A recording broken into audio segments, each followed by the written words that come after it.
For many years, manufacturing companies that emit CO2 have had to acquire carbon permits which are traded on a dedicated exchange. This puts a price on CO2 emissions, creating incentives to reduce them.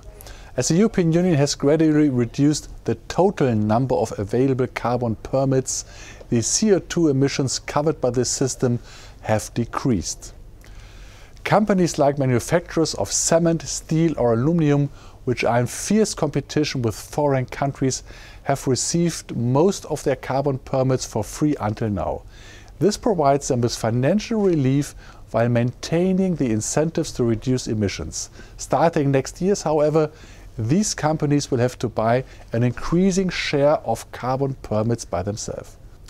To shield European Union companies from foreign producers which do not have to buy carbon permits, the European Union is activating the so-called Carbon Border Adjustment Mechanism from next year. When the European Union companies import steel, cement and similar products from abroad, they will be required to buy carbon permits for these imports.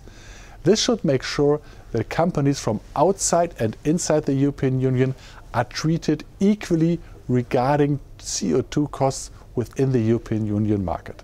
Nevertheless, European Union companies face a massive loss of competitiveness. Firstly, the Carbon Border Adjustment Mechanism does not affect global markets outside the European Union.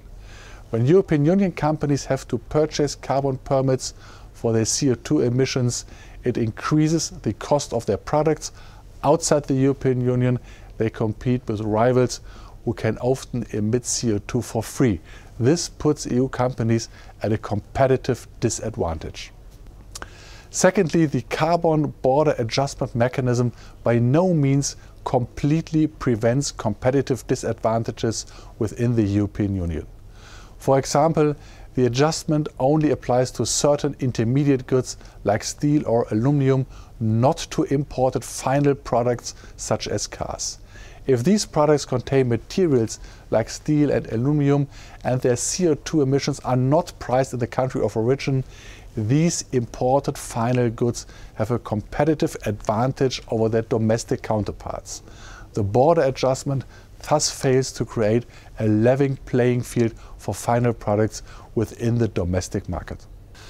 A third CO2 pricing system, the so-called ETS2, is expected to be introduced in early 2028 to cover transportation and the heating of buildings.